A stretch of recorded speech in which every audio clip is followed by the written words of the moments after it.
Welcome friends to my channel Kriti learning blog. दोस्तों, आज हम लोग भारत दुर्दशा नाटक का दूसरे अंक को कवर करेंगे। तो चलिए बिना देरी किए हुए दूसरे अंक को पढ़ना शुरू करते हैं और अच्छे से डिटेल में समझते हैं।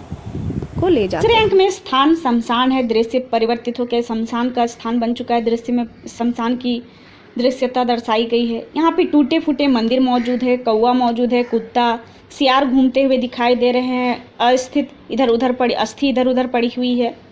और इस प्रकार से यहाँ पे क्या है, यहाँ पे प्रतीकात्मक नाटक है ये एक प्रकार का, क्योंकि यहाँ पे प्रतीकों को जीवित दिखाकर यहाँ पे उन सब की भावनाओं को प्रकट किया गया है। तो दूसरे अंक में भारत को एक प्रतीकात्मक रूप में, एक जीवित के रूप में प्रवेश करता है और वह कहता है भारत की दुर्दशा को लेकर कि है ये वही भूमि है, ये वही भारत की भूमि है जहाँ साक्षात श्री कृष्ण ने जन्म लिया था।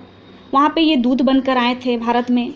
तब महान वीर दुर्योधन ने कहा था मैं तुम्हें अपना दास बनाकर रखूँगा, वो भी बिना युद्ध किए। केशव को कहा था, केशव यानी श्री कृष्ण को कहा जा रहा है। और फिर कह रहा है भारत आगे कि और वैसी ही स्थिति भारत की हो गई है जैसे किसी शमशान की होती है। फिर भारत कहता है कि यहाँ की योग्यता, ज्ञान, सभ्यता, उद्योग, उदारता, धन, बल, मान, दृढ़ चित्तता, सत्य, जितने भी सद्गुण थे, अच्छे गुण थे, सब कहाँ चली गई, कहाँ खो गई। फिर आगे कहता है कि अरे पामर जयचंद्र यानी एक धोखेबाज व्यक्ति था पृथ्वीराज के समय में, पृथ्वीराज चौहान के समय में, उसी को यहाँ पे कहा जा रहा है कि अरे पापी जयचंद्र, पामर जयचंद्र, तू अगर नहीं पैदा होता, नहीं आता तो क्या बिगड़ जाता या क्या डूब जाता था। अब कोई शरण देने वाला भी नहीं है। उसके बाद आगे कहता है भारत कि माता राजराजेश्वरी बिजयणी, यानी राजराजेश्वरी बिजयणी जो थी, ये हैं धन, वैभव, योग और मोक्ष की देवी है। तो उन्हीं को याद करते हुए, पुकारते हुए भारत कह रहा है, ये माता इनको मानते हुए कि हे माता राजराजेश्वरी बिजयनी, मुझे बचा लो, हमारी लाज बचा लो, हमारी लाज रख लो, बचा लो हम सबको इस मुसीबत से। मेरा सब कुछ नाश हो कर दिया गया है और अभी भी संतुष्ट नहीं हुआ है इन लोगों को, सब कुछ नाश हो चुका है भारत का। भारत ने फिर सोचा था कि अंग्रेज के कारण दुखी होकर पुस्तक में मन बहलाएगा और इसी को सुख मानकर जीवन व्यतीत करेगा। पर देव से यह भी नहीं सहा गया। देव को, ईश्वर को वो बोलते हुए कह रहा है कि देव से ये भी नहीं सहा गया। अब कोई बचाने वाला भी नहीं है, ना ही कोई हाथ पकड़ने वाला है, यानी इस मुसीबत से कोई भी बचाने वाला नहीं। फिर आगे भारत कहता है कि 20 कोटि पुत्र यानी 20 कोटि पुत्र कहने का अर्थ है कि भारत की आबादी तभी बहुत थी, तो वही कहा जा रहा है कि यहाँ पे 20 कोटि पुत्र, जितनी भी आबादी थी सब उसे भारत के पुत्र ही हुए।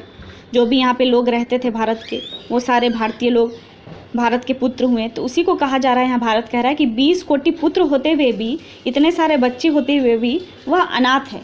जिसके शरण में जाता है वही धोखा दे देता है। कोई दुख को नहीं समझ रहा है, असहाय हो गया है भारत और माथा पटक रहा है।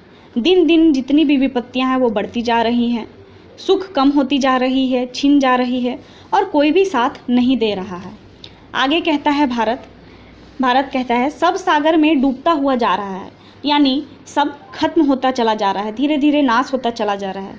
तो फिर इसीलिए कहता है नाथ, यानी नाथ कहकर ईश्वर को पुकार रहा है, बोल रहा है कि हमें बचा लो, इस दुख से, इस भारत को बचा लो। फिर कठोर स्वर से, नेपथ्य से आवाज़ आती है, रास्ते से आवाज़ आती है, शायद ये भारत का दुश्मन था। कहता है कि अभी भी भारत को भगवान पर भरोसा है, रुको, अभी तुम्हारा हर उम्मीद को मैं ख़त्म कर देता हूँ। सारी तुम्हारी भी जितनी आशा है, उम्मीद है, सबको मैं ख़त्म कर देता हूँ।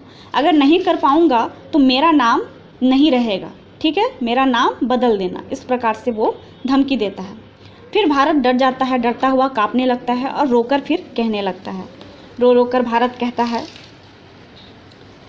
कहता है कि यह विशाल बदन बार बार मेरी तरफ दौड़ता चला आता है, बार बार मुझे तकलीफ देने, नाश करने चला आता है। हाय, इससे कैसे बचेंगे, एक ही बार में मुझे ख़त्म कर देगा, यानी एक ही निवाले में ही लगता है मुझे ख़त्म कर देगा।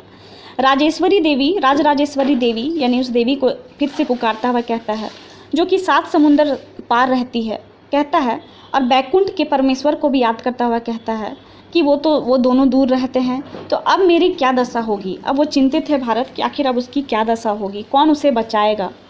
अब कोई बचा नहीं सकता उसे।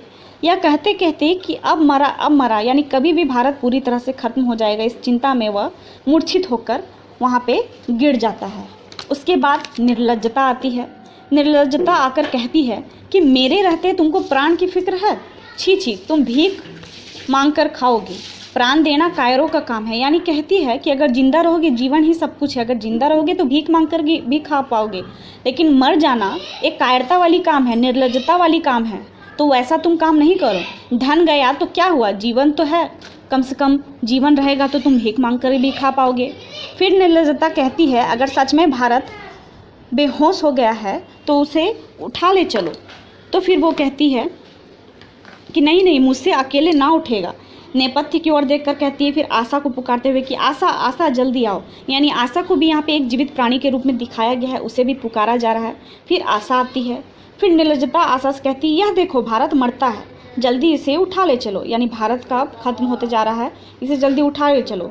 तो फिर आशा कहती है कि मेरे अक्षत किसी ने भी प्राण दिया है, यानी वो कहना चाह रही कि मेरे रहते हुए भी किसी ने प्राण दिया है, ले चलो अभी जिलाती हूँ। यानी आशा एक ऐसी चीज़ है जो इंसान को जिंदा रखती है। तो उसी प्रकार यहाँ पे कहा जा रहा है, आशा कहती है कि मेरे रहते हुए भी किसी को प्राण देने की क्या ज़रूरत है, इसे जल्दी ले चलो, मैं इसे अभी जिंदा कर दूँगी। फिर दोनों उठाकर भारत को ले जाते हैं। तो ये था दोस्तों दूसरा अंक। अब बाकी के अंक अगले वीडियो में। आई होप दोस्तों आप लोगों को वीडियो अच्छा लगा हो। अगर अच्छा लगा हो तो प्लीज़ लाइक, शेयर और सब्सक्राइब करना ना भूलें। धन्यवाद।